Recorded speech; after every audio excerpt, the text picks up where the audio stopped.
So empowering communities, integrating health services and local knowledge for Congolese refugees in Nakivale South. So I'm Harsh Radar, and I'm accompanied by my wonderful group. I'm Ashika. I'm Tara. I'm Avery. It's Mexican. So right before we begin, a quick outline of what's going to happen, just a brief introduction to the policy, some obligations and responsibilities by government and other legal things, some implementation and financing, followed by the health conditions that we want to focus on and how we're going to integrate it into the healthcare system in Uganda, and then lastly we're going to end with humanitarian principles and the SDGs.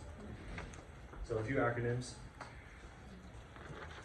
So this is our proposed policy summary. We're going to establish an integrated primary health care system for Congolese refugees that focuses on localization and empowering community members, to educate women about sanitation practices, mental health, and sexual health, to ensure sustainable and equitable health services in refugees. So Uganda's legal and policy framework for refugee protection is robust, with the Refugee Act of 2006 and the Refugee Regulations of 2010, ensuring refugees access to health services. Internationally, Uganda upholds its commitments as a signatory to the 1951 Refugee Convention and the 1967 Protocol, which stress the right to public relief and assistance to all refugees. The implementation of health services for refugees is further supported by the work of the UNHCR and the WHO guidelines on health and humanitarian settings as well. So moving into the UNHCR in Uganda, the UNHCR is leading the protection of refugees in Uganda specifically and worldwide, as we learned from their mandate. These are just some statistics specifically about what they're doing in Uganda currently. So for 2024, they have a $343.36 million budget, and all of these breakdowns here show the types of things that we want to focus on in our plan.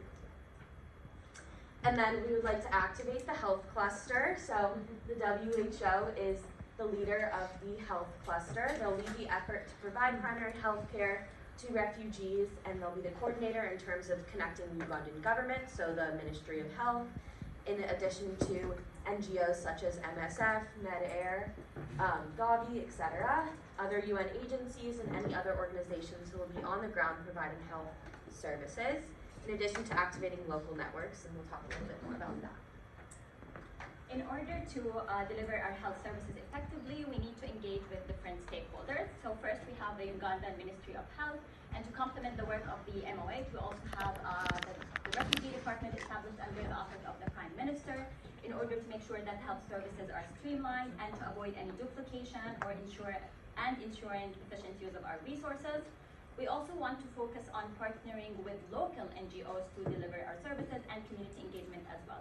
So first we have the MTI, which is the Medical Teams International. It is a faith-based organization. It will help us in providing primary healthcare services, including maternal and child health services as well. We will also be doing health education campaigns in partnering with MTI as well, that focuses on hygiene, nutrition, disease prevention, and reproductive health as well.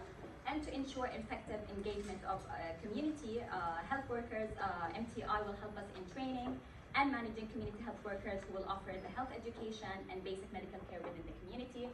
We also have the Ugandan Red Cross Society, which will be providing mental health and psychosocial support through providing sessions for refugees that have traumas as a result of being refugees, for sure.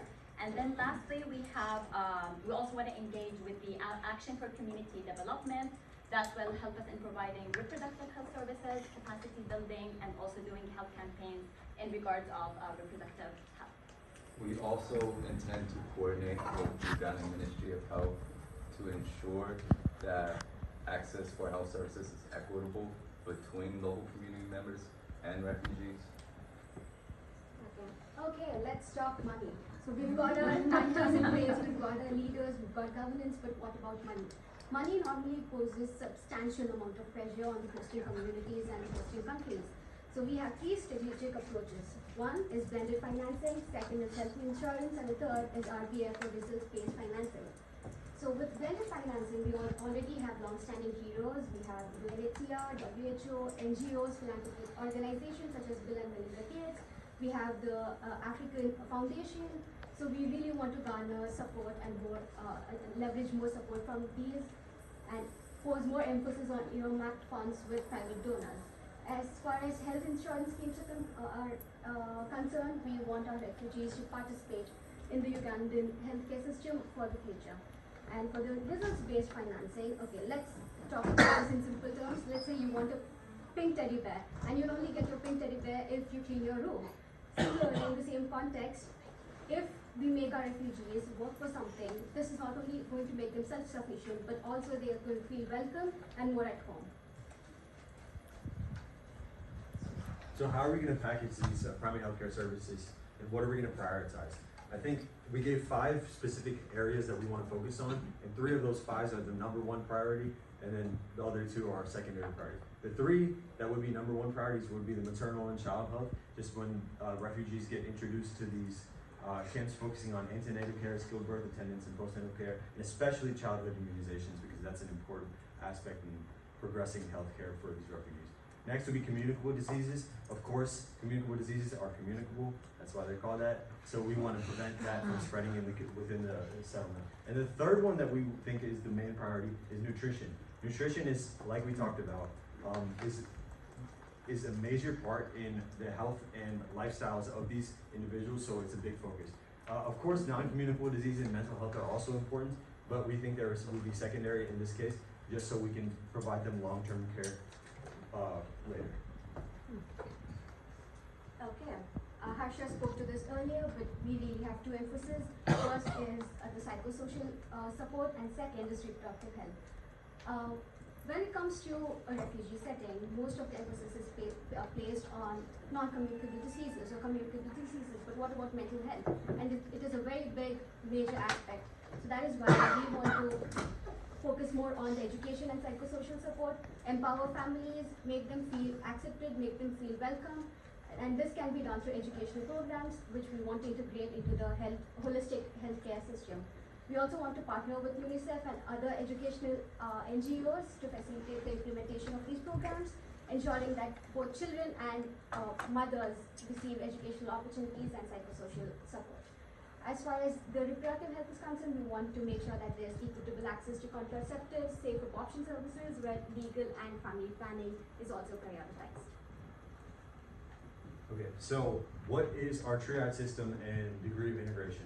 What we wanted to focus on was integrate the PHC services into the already existing resources and infrastructure. So our goal is that the refugees receive comprehensive, continuous, and quality care that aligns with the national health priorities. So getting the Ugandan government involved with this as well. So as for a triage system, it would be when these refugees come in, it would be immediate vaccinations for men, women, and children, and then initial assessments would be done by emergency and emergency and urgent care. So upon emergency care, there would be immediate referral to mobile clinics or the nearest health center for stabilization, and then referral to a district or national hospital if needed. Beyond that, we give the resources for routine and preventative care, especially for maternal and child care and maternal health support, like we talked about before. And then we do health education and promotion, including sanitation and sexual health education. And lastly, we want to work with the Ugandan Minister of Technology to kind of integrate this health information system into the already existing Ugandan system, just so we can have patient follow-up. So then just quickly to wrap up, we wanted to touch on the differences between the humanitarian and development principles right now and how this informed our decision. So I'm sure you all are familiar with these, but the 4 humanitarian principles, and then the sustainable development goals that are really leading the ideas around development principles at the moment.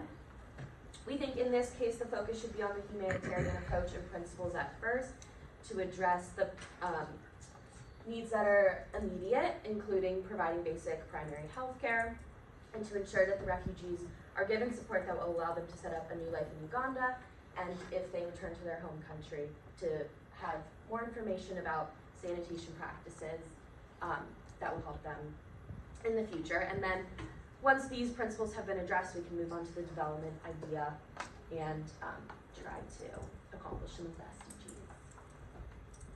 This just brings us back to our proposed policy. Wonderful.